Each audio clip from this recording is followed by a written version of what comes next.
On est à la mi-août, c'est l'été, c'est le temps des vacances, mais pas pour le DG des Blues de Saint-Louis qui drop deux offres hostiles auprès des Oilers d'Edmonton.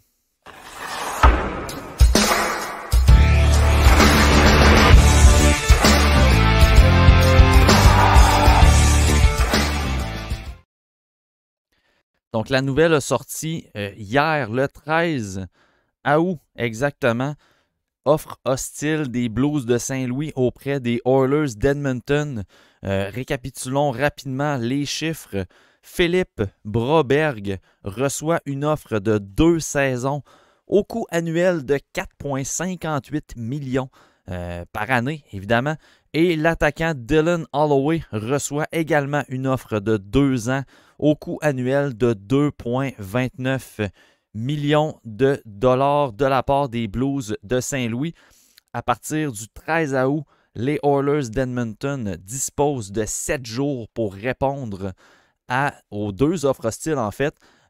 Donc, on a le choix, premièrement, d'égaler l'offre et de conserver les services du joueur ou de ne pas s'aligner sur l'offre des Blues et par conséquent, on reçoit des choix au repêchage.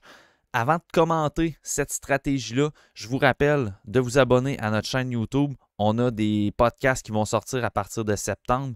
On a des capsules également. On prévoit cette année faire beaucoup de contenu sur les espoirs. Donc, n'oubliez pas de vous abonner à la chaîne YouTube de Tout sur le hockey.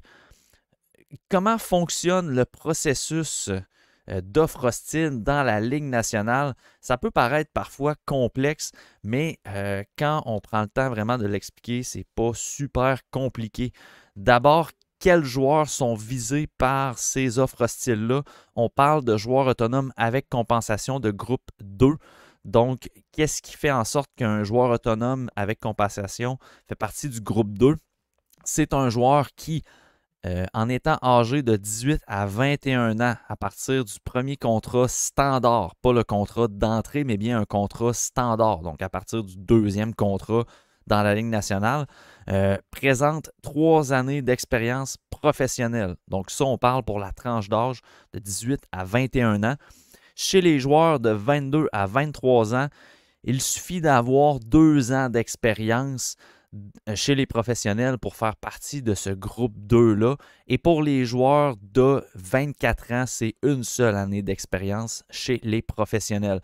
Donc, par conséquent, lorsqu'on répond à ces exigences-là, on devient admissible à une offre hostile. Évidemment, ça prend le statut de joueur autonome avec compensation pour faire partie de ce groupe d'agents libres-là.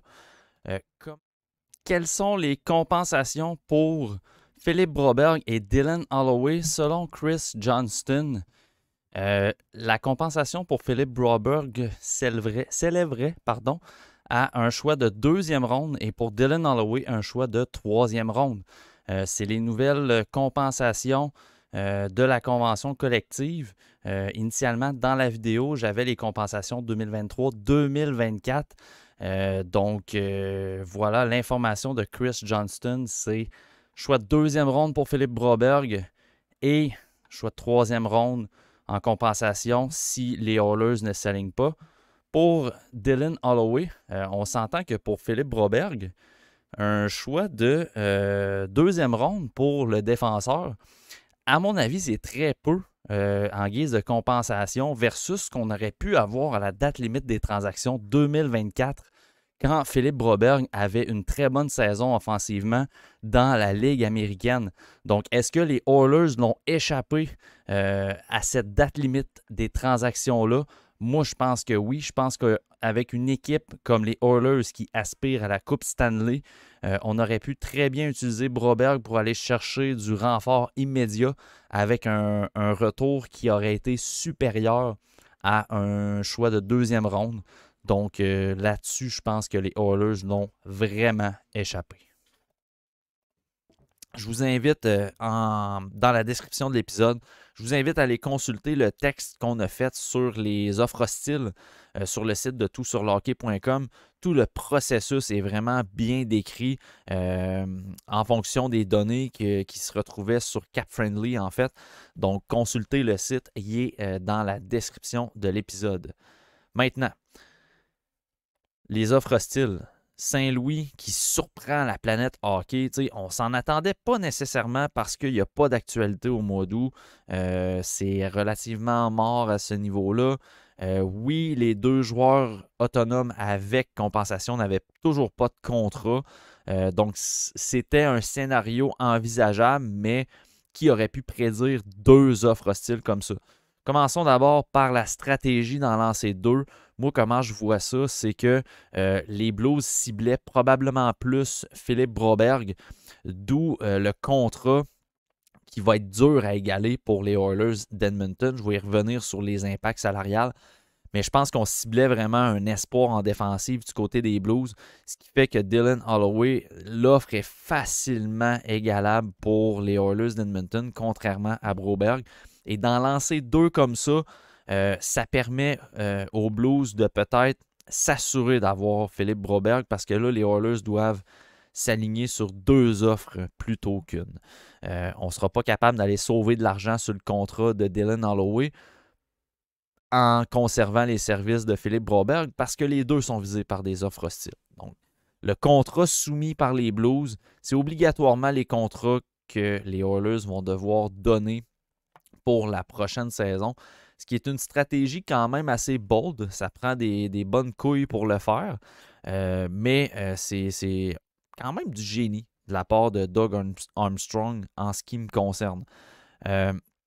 Revenons au salaire de Broberg, c'est ce qui a fait un peu sourciller la majorité des amateurs quand on a vu cette nouvelle-là arriver.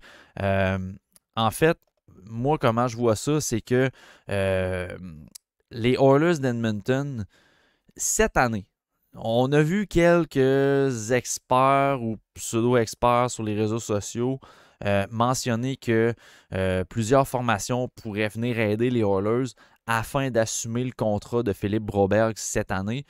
Le problème de ce contrat-là, c'est pas cette année, mais bien l'année prochaine. Philippe Broberg touchera 4,5 millions pour les 2 prochaines années.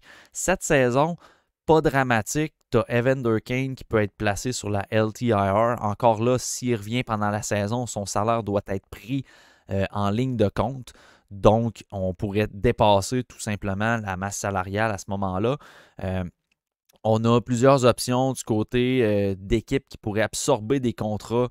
On parlait de Cody Ceci, le défenseur qui pourrait être envoyé sous d'autres cieux pour alléger la masse salariale des Oilers. Puis ça, c'est des mesures temporaires, c'est des mesures pour cette année. C'est l'année prochaine que c'est inquiétant. Broberg à 4,5 millions quand en 2025, tu dois signer Leon Draisaitl et Evan Bouchard. Bouchard qui est RFA en plus, qui est joueur autonome avec compensation. Ça devient compliqué quand tu as un Broberg à 4,5. Et aussi en 2026, là, à ce moment-là, Philippe Broberg ne sera plus, il va être joueur autonome, mais c'est difficile d'y envoyer un contrat plus petit que ce qu'il a touché avec 4,5 millions. Mais en 2026, il faut que tu signes Connor McDavid aussi. Donc là, à ce moment-là, la structure salariale est plutôt difficile à atteindre pour la prochaine saison. Pas pour 2024-2025, mais bien pour 2025-2026. Ça va être difficile de tout rentrer dans cette masse salariale-là. Surtout que Leon Draisaitl, peu importe les rumeurs, moi je pense qu'il va signer avec les Oilers. Là, ce serait un peu... ça me surprendrait bien gros qu'il signe ailleurs. Mais c'est là le complexe du salaire de Broberg. C'est pas pour la saison prochaine, c'est pas pour la saison qui s'en vient, je veux dire, mais pour la saison prochaine.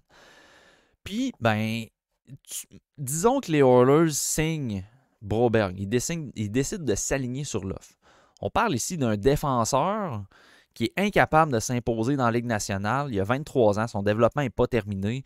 Il a encore une certaine confiance qu'il peut devenir un défenseur de la NHL, mais pas au niveau qu'on présageait à son année repêchage. C'est un choix numéro 8 de mémoire. Fait je pense pas qu'on est encore au stade de penser qu'il va atteindre le potentiel de premier défenseur. Mais pour l'instant, ce qu'on a ce qu'on peut constater de sa progression, ce qui est vraiment tangible dans les observations de Broberg, c'est qu'il n'a pas atteint le potentiel d'un joueur de la Ligue nationale. Il a des bonnes saisons dans la Ligue américaine, mais au niveau des points, mais son jeu en général dans la Ligue nationale est difficile. Il n'a pas connu des mauvaises séries, mais ça n'a pas été suffisant, à mon avis, pour augmenter sa valeur. Et là, tu te retrouves avec lui à 4,5 millions, en ne sachant pas s'il va atteindre son plein potentiel. Si Edmonton décide de s'aligner sur cette offre-là, ça donne une pression incroyable au défenseur qui, à ce jour, n'a pas été capable de jouer à la hauteur de son talent. Fait que pour moi, du côté, pour cet argument-là, je passerais par-dessus la signature de Broberg. J'accepterais les compensations et je le laisserais partir à Saint-Louis, chez les Blues de Saint-Louis.